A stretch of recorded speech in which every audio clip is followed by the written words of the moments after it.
Psalm 119 verses 56 recognizing our Creator. Psalm 119:55-56, I remember your name in the night, O Lord, and I keep your law. 56 This has become mine because I kept your precepts. These are the final two verses of the 8th letter in the Hebrew alphabet.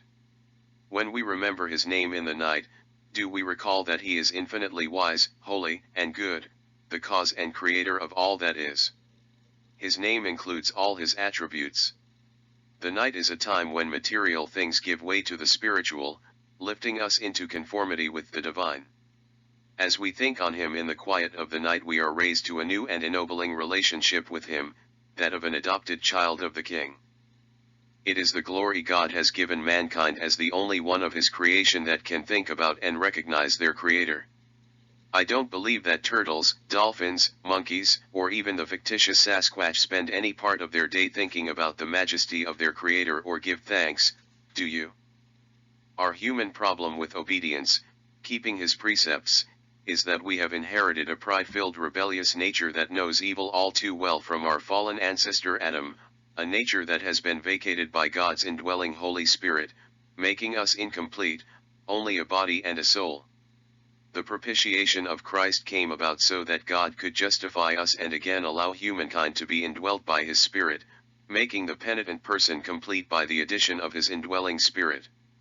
But, even after the Spirit takes up residence and provides a new nature, we still have the problem of our mind that has been trained by our old nature. God has changed our nature, but the mind must be renewed one step at a time, washed with the water of his word, cleansed by his Spirit, yet compliant sanctification still requires our own participation. We must conquer the flesh-trained mind by allowing his Spirit to change the way that we think. Ephesians 4:21-24 reads, the truth is in Jesus, we are to take off our former way of life, the old self that is corrupted by deceitful desires, to be renewed in the spirit of our minds, 24 and to put on the new self, the one created according to God's likeness in righteousness and purity of the truth. Romans 12:2 makes it clear the purpose of the renewing is that we are not to be conformed to this age but be transformed by the renewing of our mind, so that we may discern what is the good, pleasing, and perfect will of God. Keep in mind that the attributes of God's name stand in league with our keeping of God's commands.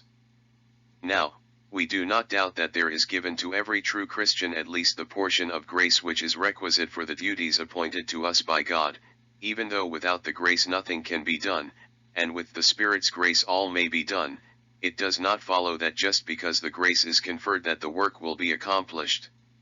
Two men may receive the same portion of grace, just as in the parable of the 3 servants who were each given talents, a coin, suitable to their ability. The third lost everything. However, in the one, there was an incentive, vigilance, and sincerity, and in the other, perhaps traits like lethargy, negligence, or carelessness. What are the benefits of the first servant compared to the laziness of the second?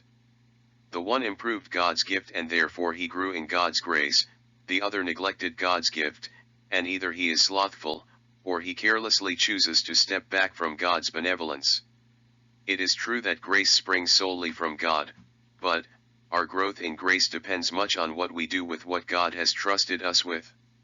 Obedience like faith gathers strength as it is implemented.